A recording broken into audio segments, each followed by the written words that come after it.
Sukabineka, di sebelah sana ada Sanggar Budaya, dan itu kami walaupun di pinggir Jakarta ikut merayakan hari ulang tahun Jakarta. Wow. Bahkan dicari-cari di sini Perjaka. Tadi sampai salah duga ya, ternyata sebetulnya itu adalah panitia keramaian HUT Jakarta gitu. Pak Gubernur, Pak Jokowi biasanya ini kalau menurut teman saya Anies Baswedan disebut sebagai pemimpin yang ikhlas. Lihat sorot matanya ya, dan betul Pak. Jokowi cocok. Ikhlas banget. Ikhlas, saya ikhlas sama dengan Pak Jokowi, nggak dibayar juga ikhlas. Nah, tadi yang sangat rindu bertemu dengan Pak Jokowi adalah Ketua RT di sini Pak Haji Bolot ya. Kasih tahu saya RT-nya. Udah, saya kasih tahu ini Pak Haji Bolot. Sebetulnya kalau kita boleh berikan pantun selamat datang di Sukabineka gimana kira-kira? Iya, Boleh, Pak. boleh ya? Iya. Kalau tidak karena nangka, tidak akan ada satu jerami. Kalau tidak karena Sukabineka, nggak bakal Pak Jokowi yang kemarin. Sebelah Pak Jokowi ada ini Arumi Bakti. Salah satu yang akan menyampaikan visi misi bagaimana merayakan HUT Jakarta. Nanti biar Pak Gubernur yang menanggapi ya. Dan di sebelah sana kita sudah tahu ya pengusaha di kampung ini ya. Boleh Pak Jokowi kita dengarkan dulu bagaimana ide-ide dari Arumi Vaksin. Ya. Masa maaf saya berdiri nggak apa ya Pak ya? Nah, jadi saya ingin bukan memindahkan juga, tapi saya ingin membuat Pekan Raya Jakarta, terutama di momen HUT Jakarta ini menjadi sangat merakyat. Saya ingin menunjuk 200 jalan di ibu kota Jakarta, dialihfungsikan menjadi pasar rakyat. Ya kan? 200 jalan. 200 jalan, karena setiap hari Sabtu dan Minggu saja. Selama bulan Mei, Juni, Juli, kan lumayan kan pas liburan semua orang bisa berkreasi. Ada yang mau jualan jagung, kerak telur, semua segala macam bisa. Nanti akan ada lomba jual baju paling murah. Kita datang pasti. Nanti ya. Ada wisata kulinernya, ada kerak telur, ada soto Betawi dan lain sebagainya. Pokoknya banyak sekali. Dari lomba-lomba tersebut tentunya akan ada hadiah. Hadiah pertama, bisa berkenalan, mengunjungi lokasi-lokasi di pedalaman-pedalaman bersama Pak Jokowi selama 1 bulan. Ya kan? Jadi hadiah pertamanya belusuan 1 bulan bersama Jokowi. Ya. Boleh. Hadiah kedua, Ya. belusuan lagi sama Pak Jokowi tapi plus-plus. Plus nyuci piringnya, plus nyuci bajunya. Terutama hadiah ketiga, seumur hidup belusuan sama Pak Jokowi. Gimana? Bagus nggak Pak? Capek. Bagus kalau mau. Itu ya. Itu Baiklah. ya. Boleh dong tepuk tangan. Kita dengar sedikit dari Pak Lontar ya. Yang jelas pengalaman saya tidak kalah. Saya pernah jadi ketua tim keliling perkampungan. Kelimpungan. Sukses saya jadi ketua tim perayaan dan peringatan, ketimpringan. 2 kali saya sukses, saya yakin mencalonkan jadi ketua di sini pasti sukses. Panitia HUT Jakarta. Panitia HUT untuk perayaan Jakarta, bahkan bukan hanya saya bikin setahun sekali. Kalau bisa setahun 2 kali, ulang tahun. Pulang-pulang berarti. Panitianya saya, terserah saya. Kamu tinggal ngikut. Waduk-waduk saya gunakan sebagai tempat untuk perayaan. Pekan Raya Jakarta saya pusatkan di waduk-waduk yang saya bersihkan. Jadi penduduk sekeliling waduk kita rapikan dulu, kita pindahkan ke rusun. Jadi mereka juga ikut membersihkan sekitar waduk. Ketika Pekan Raya Jakarta kita pusatkan di waduk. Sekitar waduk, di tengah waduk kita bikin pasar terapung. Jadi yang pengunjung bisa di pinggir waduk, yang jual kerak telur di tengah waduk. Kejauhan. Yang beli berenang. Sampai sana pasti makannya banyak. Saya nanya, Bagus mas. Jadi yang traktor itu pasti laku. Karena Jangan laku, asal ya? bagus, saya sendiri belum yakin ya. Ini baru cita-cita saya. Itu yang pertama. Yang kedua, waduk kita jadikan objek wisata, terutama untuk adik-adik kita yang masih remaja ini. Jadikan tempat yang romantis. Kalau waduk sekarang dangkal, kotor, kita bersihkan semuanya, itu nanti menjadi tempat wisata pacaran. Khusus bagi mahasiswa tidak perlu bayar biaya masuk, cukup biaya keluar.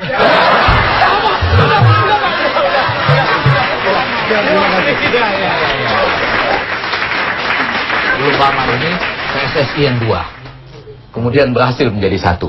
Ya. PSSI-nya sudah 1, PRJ-nya 2. Sekarang ada ide-ide untuk melaksanakan HUT Jakarta demi kepentingan rakyat tadi ya, sekaligus pemerintah kota. Tanggapannya Pak Gubernur? Ya ini apa yang PRJ dulu. Iya, PRJ dulu. PRJ memang kita ingin agar yang ada sekarang yang di mana Kemayoran ya biarlah itu sebagai sebuah pameran dagang. Tapi karena waktu saya ke kampung-kampung, ke wilayah RT RW itu rakyat ingin agar ada sebuah tempat hiburan juga untuk pesta rakyat Jakarta setiap ulang tahunnya. Mereka minta agar digratiskan masuknya. Ada juga yang usaha-usaha rumah tangga, yang usaha-usaha kecil itu minta, Pak, jangan bayar, yang gratis ya.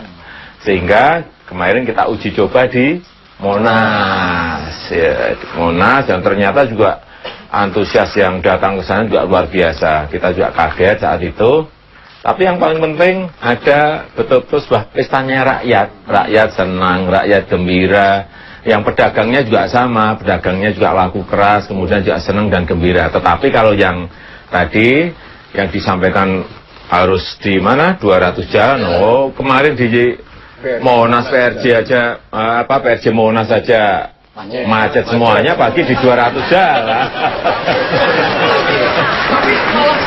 Tapi ide bagus, ini ide bagus. Kalau di tempat tidak terfokus di satu tempat. Iya. Tapi jangan 200 jalan, mungkin 400 jalan sekalian. Yang Calontong Pak membuat Bikin macet Pak ya? waduh. Kalau yang waduk saya seneng itu. Yang waduk seneng artinya waduknya bisa bersih dulu. Nah, setelah bersih ya kan, kemudian bisa kita keruk endapannya, kemudian waduknya bisa berfungsi dengan baik. Ya kalau mau dipakai untuk tempat wisata untuk remaja, anak muda, saya kira bisa nanti dilakukan. Nanti Pluit itu kayak itu kira-kira bayangannya. Tapi kalau yang kayak Cak Lontong tadi. Iya, tapi kalau idenya Cak Lontong jualan kerak telur di tengah waduk gimana? Gitu. Pasar apung ya betul lah, tapi di tengah waduk yang beli suruh renang gimana? Yang pacaran di situ begitu berantem didorong, banyak pembunuhan. Enggak, apapun di tempat-tempat yang sekarang ini di tempat-tempat yang memang kita lihat rawan, kita tungguin satpol. Ditungguin 24 jam. Kita sekarang mulai seperti itu. Nanti kita kasih peringatan juga. Dilarang mendorong pacar ke waduk. Tapi sebetulnya diam-diam ya mendengar tadi ditempatkan satpol dan lain-lain juga ada persoalan waduk. Yang sedih teman saya ini. Kenapa? Ini preman di kampung sini Pak. Oh, ini kan makin seru dan saya yakin teman-teman mahasiswa sudah pada mau bertanya langsung berdiskusi dengan Pak Gubernurnya. Maaf ya, Ya. ini kan mahasiswa banyak. Silakan aja bertanya. Mohon maaf ya ini Pak, kan kalau lurah itu sudah ada lelang lurah Pak ya. Ini RT boleh dilelang nggak ya? Ya kan? Dilelang pakai apa? Iya Mas. Ya. Jadi RT Pak, pengen banget berhenti. Dipertahankan sama masyarakat.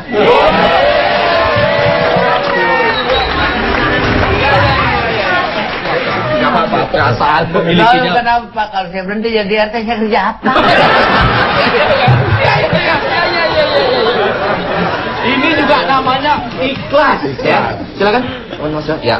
Assalamualaikum warahmatullahi wabarakatuh. Waalaikumsalam warahmatullahi wabarakatuh. Nama saya Emru dari Stay Business Indonesia. Pak Jokowi, saya mau tanya, bagaimana perasaan Bapak selama ini setelah menjabat menjadi DKI 1 dengan keadaan yang seperti kita rasakan bersama, kondisi macet-macet di mana saja, terus banjir juga di mana-mana, serta apa harapan Bapak untuk ulang tahun DKI Jakarta yang ke-486 ini? Terima kasih. Wassalamualaikum warahmatullahi wabarakatuh. Ya, saya ngomong apa adanya. Jakarta ini memang sudah bertumpuk-tumpuk ruwetnya. Sudah kronis ya. Jadi memang ya memang harus ini, tapi kita harus optimis bisa bersama-sama dengan masyarakat bisa menyelesaikan persoalan-persoalan problem-problem itu. Tapi kan memang problem itu bisa diselesaikan butuh waktu. Contoh kayak kemacetan, nggak mungkin kita langsung bisa balik, nggak macet, nggak mungkin. Proses panjang karena memang transportasi massal di Jakarta ini dapat dikatakan belum ada. Hanya busway pun juga busnya baru kira-kira ada 40%. Yang Rusak 46%. Ini kalau lagi sehat, kalimatnya bagus. jadi kemudian yang kedua monorailnya juga sudah dimulai tapi berhenti lagi. MRT-nya sudah 24 tahun direncanakan juga belum jadi ya. Tapi ini kan kemarin MRT Mei sudah dimulai. Kemudian monorail insya Allah juga bulan ini, Juni ini akan kita mulai juga. Sehingga kita harapkan nanti monorail itu 3,5 tahun selesai. Yang Green Line sama Blue Line, yang MRT itu butuh waktu kira-kira 6 tahun selesai. Ini kan butuh waktu. Ya nanti kalau dua itu sudah jadi plus busway-nya, baru dimasuki oleh kebijakan-kebijakan. Genap ganjil, kemudian pajak parkir tinggi, kemudian ada electronic road pricing, masuk ke sebuah tempat tertentu harus bayar, sehingga orang mau tidak mau akan dipaksa untuk naik ke transportasi umum massal. Itu baru nanti persoalan-persoalan akan bisa diselesaikan. Banjir juga sama seperti itu. Banjir itu tidak hanya di Jakarta saja, meskipun 13 sungai yang ada di Jakarta, Ciliwung, Sanggraan, Angke, Sunter, dan lain-lainnya. Ini kami kan suka binaikannya pinggir Jakarta. Kami ikut mengirimkan banjir, Pak. Meskipun ini harus sudah diakui loh, harus diakui. Sampah, meskipun banjir. sudah dinormalisasi sungainya misalnya, kemudian waduknya sudah dikeruk semuanya, tapi kalau di hulunya, di atasnya tidak diselesaikan juga nggak akan selesai yang namanya banjir. Saya Ini bantu itu nanti, Pak. ya. Bapak RT sudah memberitahu kepada masyarakat untuk menghindarkan banjir yang Bapak muda. Tahu, Pak RT tahu tak? Bisa, Yaitu. Misalnya menghindarkan banjir. Sekarang daerah mana yang banjir? Ancol banjir, kita jalan-jalan Ancol. Menghindar. Itu kita yang begini.